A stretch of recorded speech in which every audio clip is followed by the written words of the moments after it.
தெரியல.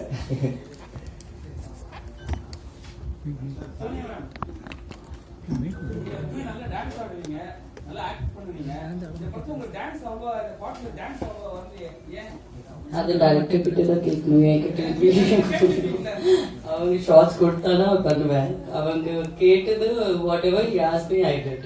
ஆனால் I think you need to answer this and you have to ask the choreographer.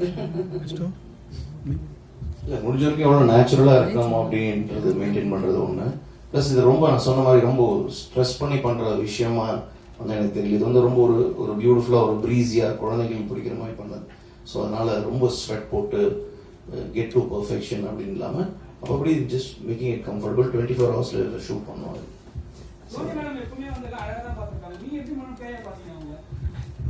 சொன்னா அழகான பேய்ன்னு சொன்னாங்க. நம்மள நான் பேய ஒரு ஷார்ட்டோட காட்டலையே, இவங்க பேய் அப்படின்னு தெரிஞ்சுக்கோங்கன்னு சொல்லியிருக்கேன். அவ்வளோதான்.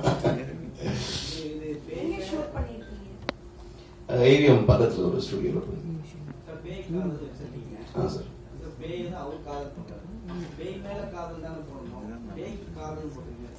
இல்ல அது ஸ்கிரிப்ட் எழுதும்போது கூட டிஸ்கஸ் பண்ணிட்டு இருந்தோம். அவருக்கு பேய் பிடிச்சதா இல்ல பேய்க்கு அவர் பிடிச்சதான்ற ஒரு கான்டென்ட் வந்து நாங்க பேசியிருக்கோம்.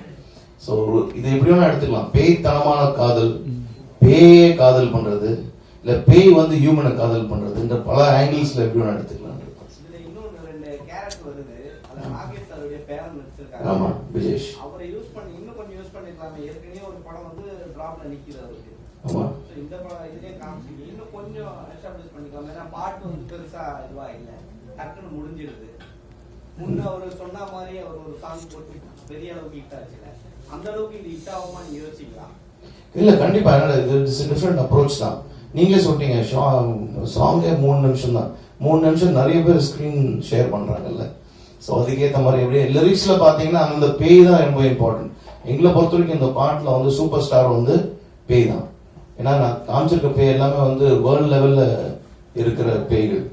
ஸோ அதனால அவங்களுக்கு அறிமுகங்கள் தேவையில்லை. ஸோ நான் பேயும் காட்டணும், மற்றவங்களையும் காட்டணும். அதனால அப்படி இருந்தது.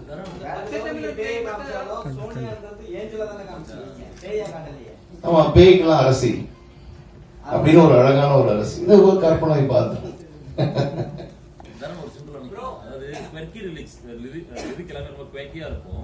இந்த பாட்டுல வந்து ஒரு ஃபன் எலிமெண்டோட தான் நம்ம பேக் ஆகணும். பட் ஜென்ரலா ஒரு லிரிக் வந்து எந்த அளவுக்கு காம்ப்ளிமெண்ட் பண்ணது மியூசிக் மேலவா லிரிக்கா நம்ம எப்படி புரிஞ்சுக்கணும்? எது ஃபர்ஸ்ட்? லிரிக் தான் ரொம்ப முக்கியம். ஏன்னா இது ரொம்ப ஒரு மெலடியான ஒரு பாட்டு கிடையாது இல்லையா? எல்லாம் சின்ன பசங்களை ஆட வைக்கிற ஒரு விஷயம். எதுங்க இந்த பாட்டுல லிரிக் வந்து இதுல என்ன ஒன்று ஆயிடுச்சுன்னா, நான் ஏதோ ஒன்று பாடி இதுல ஒரு எஃபெக்ட்ஸ் ஒன்று போட்டு விட்டுட்டேன். அது அந்த டைரக்டர் அந்த எஃபெக்ட்ஸை பிடிச்சிக்கிட்டாரு. அது டெலிஃபோன்ல பேசுற மாதிரியான ஒரு எஃபெக்ட்ஸ் எனக்கு அதுதான் வேணும்ட்டாரு. ஸோ கடைசி வரைக்கும் அந்த எஃபெக்ட்ஸ்ல எப்படி லிரிக்க கேட்க வைக்கிறதுனே தெரியாம புரியாம ஒரு மாதிரி பண்ணி வெளியே வந்திருக்கு. ஸோ ஆனா அதுல ஒரு லைனும் அவர் எழுதியிருக்கிறது அவ்வளோ அழகா இருக்கும். நீங்க பாத்தீங்கன்னா நன்னு நின்று பண்ணு தின்னுது எனக்கு வேணும்னு இட்டு துரத்துதுன்னு, அது இட்டுன்றது இட்டு பேய், அந்த ஜோக்கர் பேய். ஸோ அதையும் விஷுவல்ல அப்படி காமிச்சிருப்பாரு. ஸோ ஒரு ஃபன்னான ஒரு விஷயம். லிரிக் வெரி வெரி இம்பார்ட்டன்ட் இந்த பாட்டுல. டியூன் இதெல்லாம் தாண்டி அந்த லிரிக் ரீச் ஆனாதான் அந்த பாட்டு சின்ன பசங்களுக்கு முதல்ல குழந்தைங்களுக்கு போய் சேரும். அவங்களுக்கு பிடிச்சாதான் நம்மளும் பிடிக்கும் இல்லையா? ஸோ இது ஒரு ரைம்ஸ் மாதிரினே வச்சுக்கலாம்.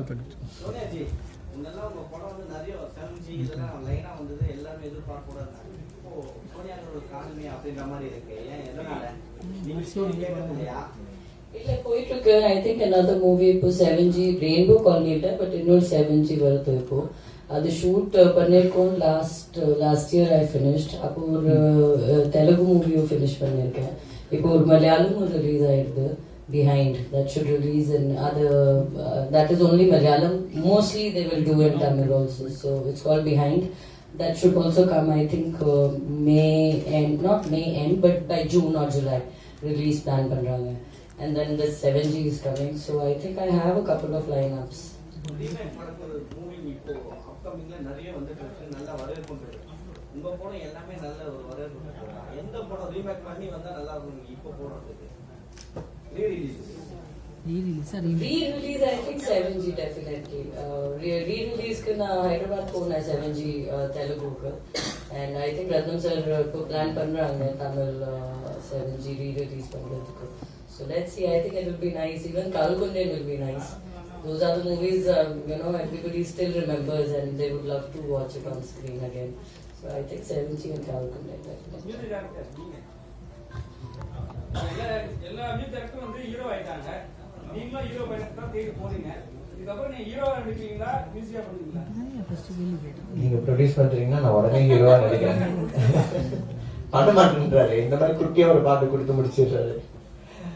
இல்ல அப்படி இல்ல, எனக்கு ஆக்சுவலா ஆக்டிங்னா ரொம்ப பிடிக்கும். நான் 16 வருஷம் இண்டஸ்ட்ரியில மியூசிக் பண்ணி இருக்கேன். பாரிஜாதம் படத்துல இருந்து. அது நான் முதல் படம் ஒர்க் பண்ணது பாக்கியராஜ் சார் கிட்ட. ஸோ நம்ம ஒரு படம் பண்ணும்போது அந்த ரீரெக்கார்டிங் பார்க்கும்போது ஒரு ஆக்டர் எவ்வளோ அந்த சீன் 100 தடவை பார்க்குறோம், ஏன்னா மியூசிக் பண்ணி ஸோ ஒரு கொஞ்சமாச்சும் ஒரு ஆக்டிங் நாலேஜ் அதில் இருக்கும் இல்லையா பார்த்துட்டு. ஸோ அந்த இதில் பார்க்கும்போது எனக்கு இந்த ஆக்டிங்கோட இன்ட்ரெஸ்ட் நிறைய பிடிச்சிருந்தது. இந்த மாதிரி எஸ்பெஷலி சாங்ஸ் வரும்போது அதில் நம்மளோட ஸ்டைல் ஆஃப் சாங்ஸை வந்து ஆடி காட்டணும் அப்படின்ற ஒரு. ஸோ அதனால தான் என்னோட இண்டிபெண்டன்ட் சாங்ஸ்லாம் பார்த்தீங்கன்னா இந்த மாதிரி பேய் காதல், இந்த மாதிரி சில பாடல்கள்லாம் பண்ணி அதில் நானும் அப்பியர் ஆகிறேன்.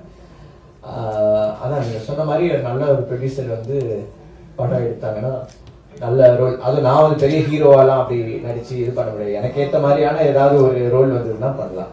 ஸோ இந்த இண்டிபெண்டன்ட் ஆல்பம்ஸ் நிறைய பிக்கப் ஆயிட்டு இருக்கு. மூவி சாங்ஸோட இந்த சாங்ஸ் நல்லா ரீச் ஆகுது. இந்த ட்ரெண்ட் செக்டர் மாறி இருக்கா? கண்டிப்பா படம் போடுறது குறைச்சி இதுல கான்சன்ட்ரேஷன் ஜாஸ்தி பண்றீங்க. இல்ல, படங்கள் என்னைக்குமே குறையறது கிடையாது. இப்பயும் எவ்வளவோ படங்கள் ரிலீஸ்க்கு வெயிட்டிங் நிறைய இது நடந்துட்டு இருக்கு. பட் இது வந்து இது வந்து கண்டிப்பா இந்த இண்டிபெண்டன்ட் சாங்ஸ் வந்து ஒரு பெரிய ட்ரெண்ட் செட்டிங் ஆயிட்டு இருக்கு.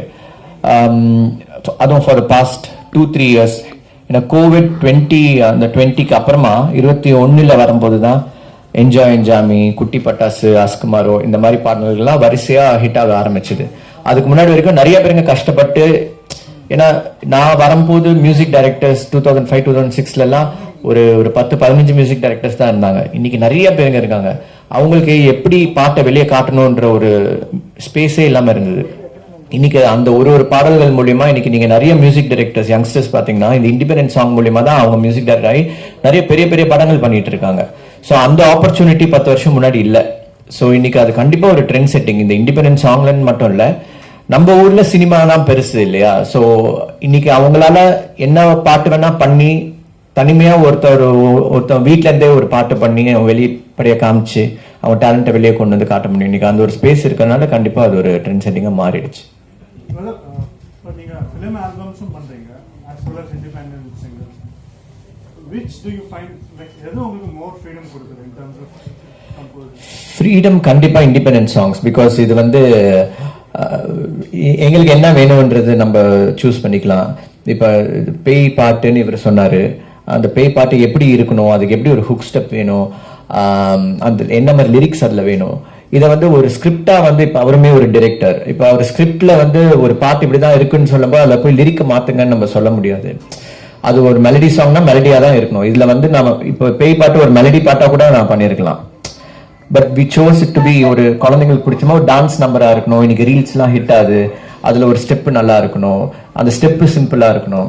இதெல்லாம் நிறைய பாக்குறதுனால இதுக்கு ஒரு இண்டிபெண்டன்ட் ஸ்பேஸ் கிடையாது. பட் ஆப்வியஸா சினிமா ஒர்க் பண்ண ரொம்ப பிடிக்கும். பிகாஸ் சினிமா பேக்ரவுண்ட் ஸ்கோர்ஸ் பண்ணும்போது தட்ஸ் வேர் அதுல இருந்தானே பண்ண ஆரம்பிச்சோம். ஸோ சினிமா பெரிய ஒரு விஷயம் தான். நீங்க மியூசியமைச்ச படத்துல, நீங்க இசையமைச்ச படத்துல எந்த கேரக்டர் வந்து உங்களை வந்து இன்னும் நல்லா நடிக்கணும், நம்ம நடிக்கணுங்கிற உணர்வு ஏற்பட்டுச்சு? யார் நான் நடிக்கணும்னா? நான் நடிக்கணும்னு அந்த மாதிரி எனக்கு தோணல. பட் எனக்கு வந்து அப்படி தோணுனதோட நான் போடா போடின்னு ஒரு படம் ஒன்று பண்ணியிருப்பேன். சிம்பு சார் அதுல வந்து அவரோட போய் சோபனா கிட்ட வீட்டுல போய் திரும்பி போய் என் குழந்தைய இன்னொரு 10 குழந்தை பெத்து பெண்டி அப்படின்னு சொல்லி போய் பேசுவாரு. அந்த ஷாட் வந்து அவர் நடிச்சிருப்பாரு ஒரே சிங்கிள் டேக்ல. ஒரு ஆர்டிஸ்டா அவர்கிட்ட வந்து எனக்கு தெரியும் அது எப்படி விக்னேஷ் சிவன் வந்து அவர்கிட்ட அந்த சீனை சிம்பிளா சொன்னாரு. பட் இவர் வந்து அது ஒரே டேக்ல நடிச்சு அதுல அழுதுட்டு அப்படியே திருப்பிட்டு போயிடுவாரு. ஸோ என்னடா இப்படி ஒரு பெர்ஃபார்மர். இந்த மாதிரி சில விஷயங்கள்லாம் நான் அந்த சீனுக்கு ஒரு 20-30 தடவை நான் மியூசிக் பண்ணியிருப்பேன். ஸோ அந்த மியூசிக் பண்ணி அதை பார்க்கும்போது இப்படி ஒரு ஆர்டிஸ்ட் இருக்காரே நம்ம தமிழ் சினிமால, நம்மளும் ஏதாவது இந்த மாதிரி ஒன்று நடிக்கலாமா, அது அந்த மாதிரி இன்ஸ்பயர் பண்ணிருக்கு. இவங்களோட பெட்டரா நடிக்கணும்னு எனக்கு அப்படி தோணுது இல்லை நான் பண்ண படங்கள்ல. ரீமேக் படங்கள் அதாவது உங்களுக்கு பிடிச்ச ரீமேக் படம், அதாவது உங்க கேரக்டர் நல்லா இருக்கும்னா எந்த படத்தை சாய்ஸ் பண்ணுவீங்க? நான் பண்ணாவா, ரீமேக் பண்ணாவா? எனக்கு தனுஷ் சாரோட படங்கள் எது பண்ணாலுமே ரொம்ப பிடிக்கும். ஸோ அவர் ஃபர்ஸ்ட் காதல் கொண்டேன் அண்ட் துள்ளுவது இளமை இந்த படங்கள்லாம் பண்ணும்போது அவர்கிட்ட ஒரு பயங்கர ஒரு ஃபயர் அண்ட் எனர்ஜி இருந்தது. ஸோ எஸ்பெஷலி காதல் கொண்டேன் அந்த படத்துல எங்க ஏரியா உள்ள வராது படத்துல, சாரி புதுப்பேட்டை படம் தான். ஸோ புதுப்பேட்டை மாதிரி ஒரு ரோல் எனக்கு ஒன்று அப்படி கிடைச்சுன்னா I'll be like, அதுக்கு மேல எனக்கு வேற எதுவும் வேணான்ற மாதிரி. மியூசிக் ஆக்டா உங்களுக்கு கேள்வி, இசை பெருசா எழுத்து பெருசா? மியூசிக் ஆக்டா உங்களுக்கு நான் வந்து எப்பவுமே ஃபர்ஸ்ட் எழுத்து பெருசா தான் பார்ப்பேன். ஏன்னா அந்த காலத்துல இருந்து என் அப்பா அம்மா கேட்ட பாடல்கள் எல்லாம் MSV சார் நான் சொன்ன ஆடியோ கேசட்ல போட்டு கேட்கும்போது அந்த வார்த்தைகள் தான் அவங்கள பாட வச்சு இது பண்ணிட்டு இருக்கோம். ஸோ இன்னைக்கு செக் ஓகேயா, செக் ஹலோ செக். ஸோ முதல்ல லிரிக்ஸ் ரொம்ப இம்பார்ட்டன்ட். பட் டியூனா ஒரு சாங்ல வந்து அந்த மெலடி வந்து ரொம்ப அழகா இருந்தாதான் அந்த லிரிக்ஸ் எல்லாம் அழகா உட்காரும். ஸோ சில பாடல்கள் வந்து நம்ம டியூனா உட்காந்து ரொம்ப அழகா கொடுத்தோம்னா அந்த லிரிக்ஸ் நம்ம எதுவுமே சொல்ல, சுந்தரி கண்ணால் ஒரு செய்தி எல்லாம் வந்து அதுக்கு மேல ஒரு டியூனோ ஒரு லிரிக்கும் கேட்க முடியாது இல்லையா, அந்த மாதிரி. ஸோ ரெண்டு பக்கமும் பண்ணலாம். சோனியாஜி, தேங்க்யூ சார். செல்வராகவன் சார் இயக்கத்துல திரும்பவும் உங்களை எப்போ பார்க்க முடியும்?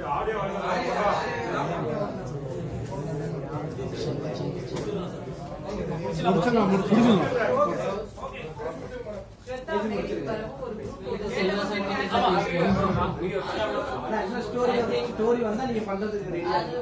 வந்தானா டெஃபினட்டா